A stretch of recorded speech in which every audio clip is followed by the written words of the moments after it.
शीतला माता की कथा। हिंदू धर्म में शीतला सप्तमी और अष्टमी का बहुत अधिक महत्व है। प्रत्येक वर्ष चैत्र मास की कृष्ण पक्ष की सप्तमी को यह पर्व मनाया जाता है। इसके अगले दिन शीतला अष्टमी मनाई जाती है। यह दिन माता शीतला को समर्पित होता है।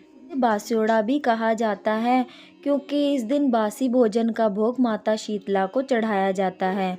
इसलिए इसके एक दिन पूर्व यानी सप्तमी को ही महिलाएं भोजन बना लेती हैं। सप्तमी के दिन ही घरों में महिलाएं कई तरह के पकवान जैसे हलवा, पूरी, पुए, रबड़ी आदि बनाती है और अगले दिन माता शीतला को भोग चढ़ाकर परिवार के सुख समृद्धि की कामना करती है। इस दिन माता शीतला समेत परिवार के सभी सदस्य बासी भोजन ग्रहण करते हैं। इसलिए इस पर्व को बास्योड़ा कहा जाता है। माना जाता है कि इस दिन के बाद बासी भोजन करना उचित नहीं होता है, क्योंकि यह सर्दियों का मौसम समाप्त होने का संकेत होता है। यह इस मौसम का अंतिम दिन माना जाता है। इस दिन पूजा करने से माता शीतला प्रसन्न होती हैं और घर में खुशहाली बनी रहती है। आइए अब सुनते हैं माता शीतला की कथा।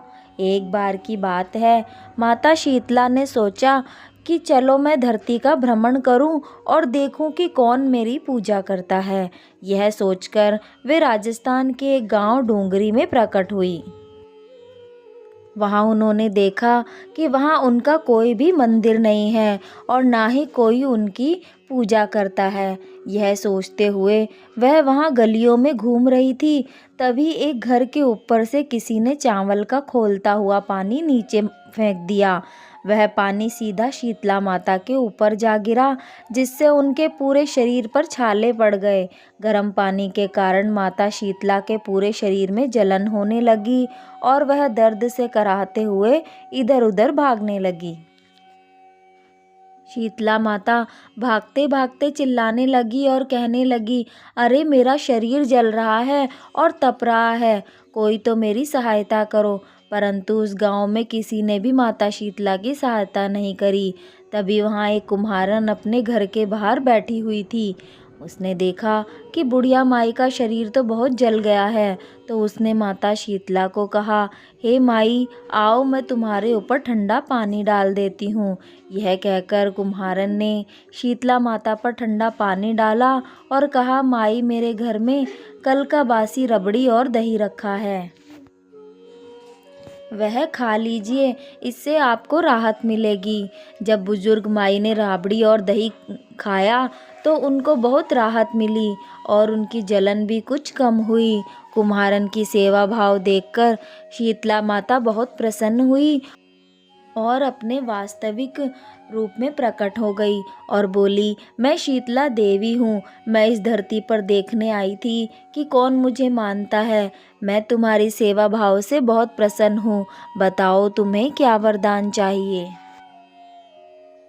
कुम्हारन ने कहा, माँ मेरे घर में तो हर जगह दरिद्रता बिखरी हुई है, ना तो कोई चौकी है ना कोई आसन, मैं आपको कहाँ बैठाऊँ। यह सुनकर माता शीतला कुम्हारन के घर के बाहर खड़े गधे पर बैठ गई और एक हाथ में झाड़ू और एक हाथ में डलिया लेकर कुम्हारन के घर की सारी दरिद्रता को झाड़कर डलिया में भरकर फेंक दिया। फिर शीतला माता ने कुम्हारन से कहा, मैं तुम्हारी सच्ची भक्ति भाव से बहुत प्रसन्न हूँ, मांगो तुम्हें क्या वरदान चाहिए।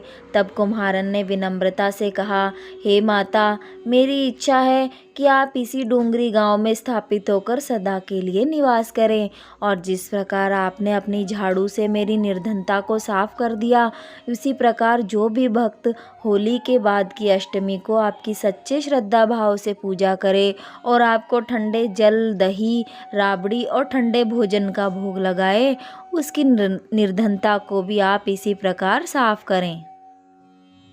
और जो स्त्री आपके सच्चे मन से पूजा अर्चना करे, उसकी झोली भरे और उनकी संतानों को निरोगी और सुखी जीवन का आशीर्वाद दे। तब शीतला माता ने तथास्तु कहते हुए कुम्हारन की इच्छा पूरी की और सदा के लिए उस गांव में विराजमान हो गई।